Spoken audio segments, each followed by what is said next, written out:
que realmente es importante jurídicamente es si, más allá de la competencia o incompetencia de esos servicios técnicos, recibieron algún tipo de directriz en ese sentido de, oye, enviamos el mensaje, a partir de aquí se cancela todo, cortamos carreteras, avisamos a la gente. Eso evidentemente puede tener un impacto turístico, me parece que a todo el mundo ve por dónde voy, es decir, o sea que realmente podía haber un interés político, económico, efectivamente, en que aquello pues no creara una determinada alarma y que eso pues acabó influyendo en las opiniones técnicas que son, al final, me da la sensación, las que provocaron la tragedia, salvo que puedan justificar que efectivamente era completamente imprevisible lo que sucedió. Pero insisto, ese elemento político que yo, como técnico también, en otra cosa completamente distinta, pero sé que cada vez que te relacionas con políticos, ese elemento es verdaderamente muy, muy importante. Quiero saber si estuvo ahí o no estuvo ahí. Eso para mí es lo más importante. Avanzando, porque hay otra cita importante hoy en los juzgados, en este caso los juzgados de Valencia, la investigación por la respuesta a la Dana. Hoy declaran dos importantes testigos, la delegada del Gobierno en Valencia y el presidente de la Diputación, Sergi. Como decíamos, su testimonio es muy importante, alguno ya incluso ha empezado, ¿no? Sí, hace apenas 15 minutos ha empezado a declarar la delegada del Gobierno, Pilar Bernabé, ante la jueza de Catarroja, por lo que aún no ha trascendido detalles de su declaración. Dentro de 2 horas está citado también como testigo el presidente de la Diputación de Valencia, Vicent Mompó. Es la persona que estuvo en el CECOPI junto a la exconsellera imputada, Salomé Pradas, y que habló por teléfono con Carlos Mazón. Tanto Mompó como Bernabé están obligados a decir la verdad y a responder a todas las partes, a la jueza, a las defensas y a las cerca de 35 acusaciones que hay representadas, por lo que aquí en la Ciudad de la Justicia de Valencia se prevé una mañana larga. Bernabé, a su llegada al juzgado sobre las 9 de la mañana, ha asegurado que responderá a todas las preguntas, que quiere, dice, aclarar qué sucedió ese 29 de octubre y se ha comprometido a su salida de la declaración a atender a los medios. Vengo con ganas, con el ánimo de colaborar con la justicia, que creo que es la mejor manera de contribuir a la paz de muchísimas personas que han sufrido tanto, especialmente los familiares de las víctimas mortales, y por lo tanto voy a intentar responder a todas y cada una de las preguntas. Mateo Balín, muy buenos días. Buenos días, Silvia, Marc. Bueno, es una mañana determinante para saber qué es lo que se coció dentro del CECOPI, tanto por aquellos que estaban conectados de forma telemática, como es el caso de la delegada del Gobierno, como por parte de los que estaban ahí de forma presencial, como el presidente de la Diputación de Valencia. Efectivamente, Silvia, son unas declaraciones testificales muy relevantes porque se contará qué competencia y qué autoridad tuvo cada responsable político en el CECOPI, aunque la juez en la instrucción de momento lo tiene claro. El mando único pertenecía a Salomé Pradas, a la exconsellera de Justicia e Interior, a la responsable de emergencias, por eso está imputada, y también considera que Emilio Argüeso, que declaró el pasado viernes como investigado junto a Pradas, también tenía responsabilidad, o vamos a ver qué responsabilidad tenía, porque es verdad que la Fiscalía apoya la desimputación de Argüeso, no en el caso de Salomé Pradas, y estas declaraciones, como bien dices, hoy pues tratarán de aclarar quién tenía la autoridad, quién tenía la competencia, aunque para la jueza de momento, según lo que conocemos de la instrucción, está claro. Salomé Pradas era el mando único del CECOPI el 29 de octubre. Seguramente es interesante también la declaración de Mompó, del presidente de la Diputación de Valencia, que estaba allí. Entiendo que le va a preguntar si coincide lo que él vio con lo que la semana pasada le contaron los investigados sobre la hora, por ejemplo, de llegada del propio Mazón. Y también es importante recordar que fue el Mompó de los más insistentes ya desde mucho antes en que se mandara ese mensaje de aviso. Efectivamente, Marc. Aquí partimos ya de la base de que escuchamos las declaraciones, o escucharon las partes, la jueza y la Fiscalía, las declaraciones de Pradas y de Argüeso el viernes, con lo cual ya tienen esa declaración de los investigados y hoy la podrán utilizar, evidentemente, para preguntarle a los testigos, que tienen obligación de decir verdad. Sobre Carlos Mazón, lo que conocimos el pasado viernes es que ambos investigados lo sacan de cualquier responsabilidad sobre la toma de decisiones en el CECOPI. No le dieron importancia a la hora que llegó, decían que no le esperaban, por lo menos Prada dijo que no le esperaba en ningún momento, aunque después apareció, y sobre la tardanza en el envío del mensaje de esa alert a las 8:11, recordar que se envió ese mensaje a la población valenciana cuando ya había fallecidos por ahogamiento, lo que dijo el pasado viernes tanto Pradas como Argüeso es que los técnicos no se pusieron de acuerdo en el envío del mensaje y llegó a la hora que llegó porque era una responsabilidad compartida entre todos los técnicos, todas las personas que estaban en el CECOPI. Hoy, por ejemplo, el presidente de la Diputación efectivamente podrá aportar claridad sobre este asunto. Jordi, tú te pones, por ejemplo, en la piel de la magistrada Nuria Ruiz Tobarra, que es la jueza de la Dana. ¿Qué es lo que hoy debería esclarecer en las declaraciones de esas dos personas que comparecen como testigos, la delegada del Gobierno y el presidente de la Diputación de Valencia? Bueno, aquí hay un tema que me parece que es muy claro, que es el tema técnico. Es decir, un político pues, puede saber lo que sabe, en definitiva, sobre fenómenos meteorológicos, pero ahí quien tiene que tomar las decisiones son los organismos técnicos. Otra cosa es que esos organismos técnicos hayan recibido algún tipo de orientación o algún tipo de indicación en cuanto a esto no, esto sí, es decir, en cuanto a los márgenes políticos de esa decisión técnica, ¿no? Y a mí me parece que lo que tiene que esclarecer hoy la jueza de Catarroja es si efectivamente llegó algún tipo de directriz en ese sentido o no, porque a mí me parece lo más interesante. Lo del tema de si Mazón estaba en el Ventorro o dónde estaba es un tema que, claro, que evidentemente políticamente tiene una importancia tremenda, como todo el mundo es capaz de ver, sobre todo por la tragedia que estaba sucediendo justamente en esos momentos. Pero yo creo que lo que penalmente es dirimente, lo que realmente es importante jurídicamente, es si más allá de la competencia o incompetencia de esos servicios técnicos, recibieron algún tipo de directriz en ese sentido de, oye, enviamos el mensaje, a partir de aquí se cancela todo, cortamos carreteras, avisamos a la gente. Eso evidentemente puede tener un impacto turístico, me parece que a todo el mundo ve por dónde voy, es decir, o sea que realmente podía haber un interés político, económico, efectivamente, en que aquello pues no creara una determinada alarma y que eso pues acabó influyendo en las opiniones técnicas que son al final, me da la sensación, las que provocaron la tragedia, salvo que puedan justificar que efectivamente era completamente imprevisible lo que sucedió. Pero insisto, ese elemento político que yo, como técnico también, en otra cosa completamente distinta, pero sé que cada vez que te relacionas con políticos, ese elemento es verdaderamente muy, muy importante. Quiero saber si estuvo ahí o no estuvo ahí. Eso para mí es lo más importante.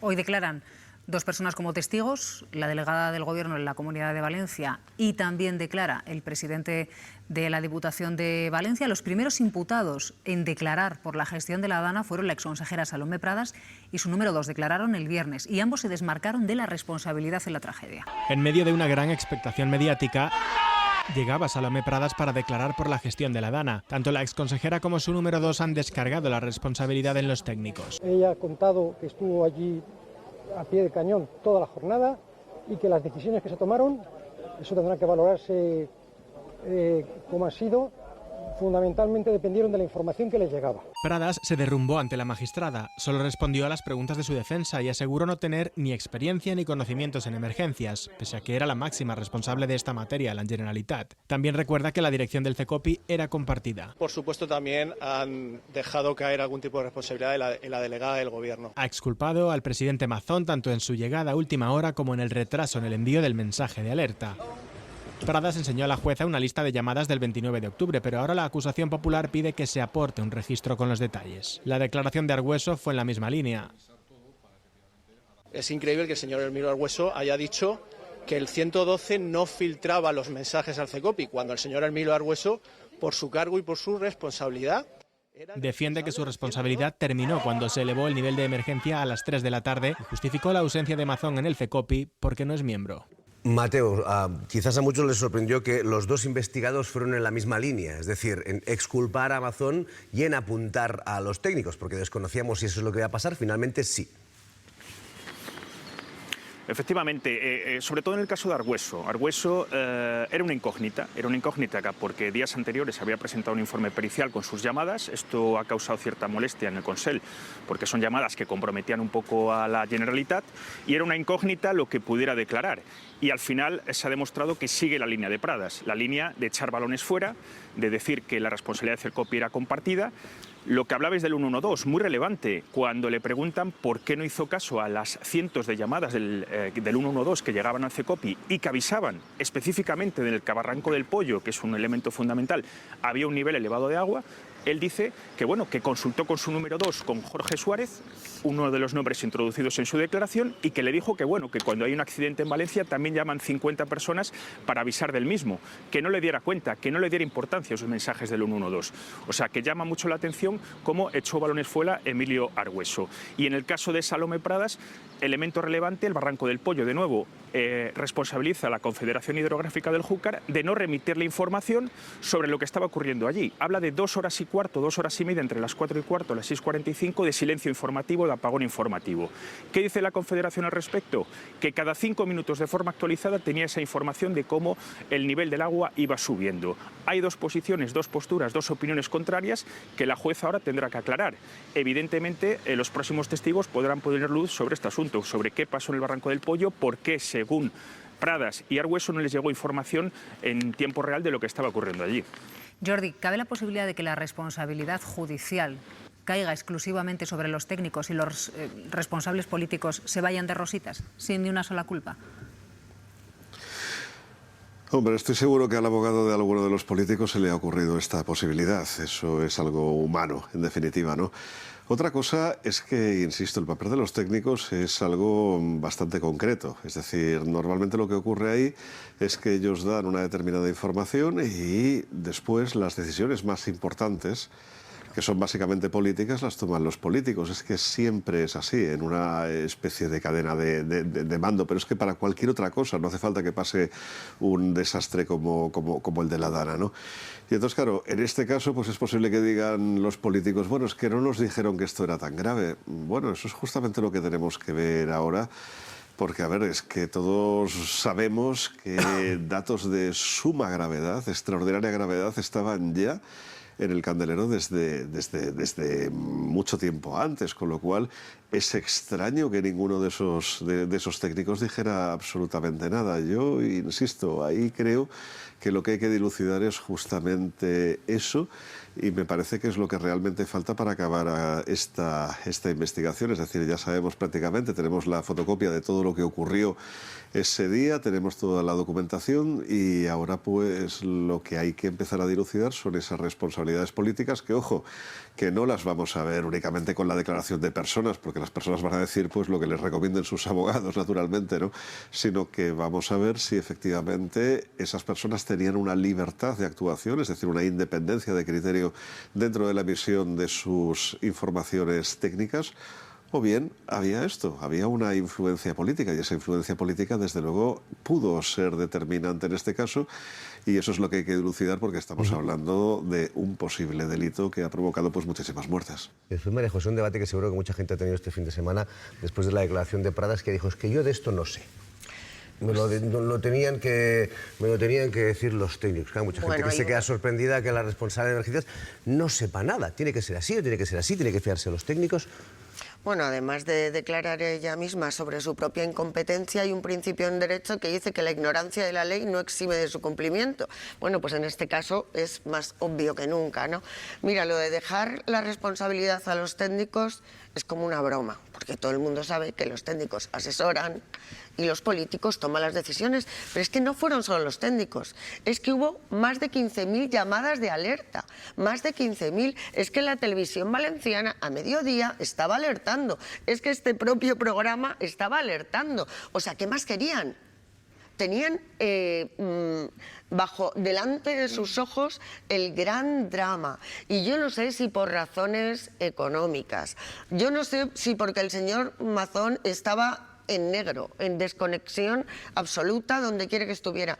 No sé por qué, pero no se tomaron decisiones y sobre esa falta de liderazgo y de toma de decisiones hay más de 200 muertos por encima de ellos. Esto no es una broma como para llegar y decir es que yo de esto no sabía. O en el audio que hemos oído que le decía, no sé si era a su segundo, le decía, Jope, si necesitas algo me dices. A las 7:30, Jope, es lo que podemos esperar de un responsable público. Jope es a las 3:45, ¿eh? Perdón, a las Jope es a las 3:45. 3:45. Me da igual. Bueno, no me da igual. No da igual. Evidentemente hay un... Pero Jope, en un momento ya había muertos, ¿eh? Ya había muertos. Es decir, me parece que ahora ellos están investigados, la señora Salomé Pradas y su segundo, y ellos naturalmente lo que van a intentar es librarse de una responsabilidad que es gravísima. Seguramente de hoy, de la delegada del Gobierno y del presidente de la Diputación, tendremos una información más veraz por dos razones. Una, porque están obligados a hacerlo, y dos, porque han mantenido siempre la misma tesis, que esta es otra. Es que hemos oído todo tipo de versiones y nadie nos ha aclarado por qué se fueron a negro, por qué no tomaron decisiones, por qué ante 15.000 llamadas se quedaron quietos, por qué tardaron en convocar el CEPCOPI, si hablaron o no con Mazón.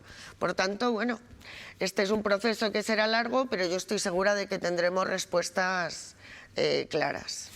Sí, vamos a ver, en uno de los autos la juez, que yo creo que está haciendo una instrucción muy meticulosa, muy precisa, muy concienzuda, ya dijo con toda claridad que el aviso había sido tardío e insuficiente, ¿no? Y que cuando se produce el aviso ya se habían producido muchas muertes, que quizá con un aviso previo se podían haber evitado. Por tanto, yo creo que esa es la clave de todo. A partir de ahí es absolutamente esencial que se sepa el timing de todo el proceso, quién daba las órdenes y quién era el responsable. Yo creo que la estrategia de Mazón es salirse del lugar donde se tomaban las órdenes, tanto físicamente como en tiempo. Por eso su insistencia en que él llegó al CECOPI a las 8:30, y yo creo que esa es un poco la estrategia. Ahora, es verdad, y lo planteabas tú, Marc, para mí fue descorazonador el otro día escuchar a la consejera responsable de las emergencias decir que ni tenía experiencia ni tenía conocimiento sobre emergencias, lo que demuestra muchas veces que en la política no se buscan a los mejores, sino se buscan a los más leales o a los más pelotas, ¿no? Cuando, claro, al final, para algo tan importante como es la gestión de las emergencias públicas, es lo que se requeriría es gente con experiencia, gente con preparación y gente con capacidad técnica, ¿no? Para mí fue absolutamente descorazonador la banalidad con la que se toman decisiones en política que luego afectan a los ciudadanos, ¿no? Para mí fue de verdad descorazonador. Hombre, yo creo que extenderla, ¿no? Estamos hablando de un caso en concreto. Entonces, efectivamente, aquí hay una responsabilidad que es o invigilando o ineligiendo o las dos cosas. Pero estamos hablando de este señor, de este equipo que ha hecho esto. Afortunadamente, el Gobierno de España actúa de otra manera. Y hoy veremos a la señora, a la delegada del Gobierno. Bueno.